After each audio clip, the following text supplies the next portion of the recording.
Morning students, मैं पूनम राय। आज मियां नसीरुद्दीन इस चैप्टर के अगले भाग को हम लोग पढ़ते हैं। इससे पहले मैं बता दूं कि जैसा कि आप जानते हैं कि वीडियो के कुछ भाग में हम लोग पैराग्राफ को समझते हैं और बाकी के भाग में इसमें कितने प्रमुख बिंदु उठ रहे हैं उनको हम लोग प्रश्नों के माध्यम से जानते हैं। तो शुरू करते हैं। हमें अर्थात लेखिका को अपनी तरफ लगातार देखते हुए, बीटर बीटर मतलब ध्यान से लगातार देखते हुए जब मियां नसीरुद्दीन ने देखा तो वो सिर हिलाकर अपने कारीगर से बोले कि अरे बबन मियां, भट्टी सुलगा दो तो काम से निपटे। लेखिका के ये पूछने पर कि बबन मियां कौन है, तो उन्होंने बड़ी रुखाई से कहा कि कारीगर ही होंगे और कौन होंगे।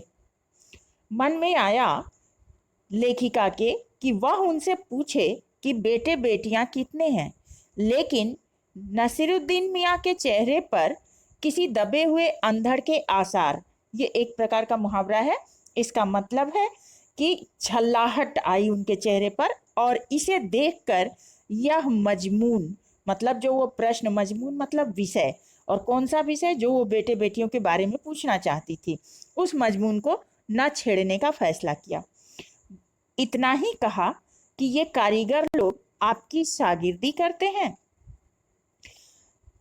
मियां नसीरुद्दीन ने कहा कि अरे साहब, गिन के मजदूरी देता हूँ, 2 रुपए मन आटे की और 4 रुपए मन मैदे की मजूरी। हाँ, ऐसे ही नहीं करा लेता। अब इसमें सबसे प्रमुख जो दिखाई दे रहा है कि मियां नसीरुद्दीन से जब लेखिका सवाल कर रही थी उस समय उन्होंने कारीगर को क्यों संबोधित किया होगा। तो इसका यही समझ में आ रहा है कि मियां नसीरुद्दीन की समझ से लेखिका कोई अखबार वाली लग रही थी और अखबार छापना और पढ़ना ये दोनों काम उनके लिए निरर्थक थे, और इसलिए उन्होंने ये दिखाने का प्रयास किया कि उनके पास फालतू समय व्यर्थ कामों के लिए नहीं है, और इसलिए उन्होंने अपने कारीगर को संबोधित किया होगा। अगला प्रश्न दिखाई दे रहा है कि लेखिका ने मियां से बेटे बेटियों के बारे में पूछना चाहा, लेकिन इस विषय को उसने क्यों टाल दिया। क्योंकि जब लेखिका ने देखा कि मियां उसके प्रश्नों से झल्ला गए हैं और उनकी अरुचि उत्पन्न होती दिखाई दे रही है, अपने काम में वो लगना चाह रहे हैं, इन सब चीजों को सोचकर उसने बेटे बेटियों के बारे में प्रश्न करने का विचार त्याग दिया। क्योंकि एक तो ये प्रसंग लंबा हो जाता और इसके लिए फुर्सत का समय चाहिए था जो उनके पास नहीं था, और दूसरा कि मियां नसीरुद्दीन की रुचि भी उसमें नहीं थी, अतः उसने अपना विचार टाल दिया।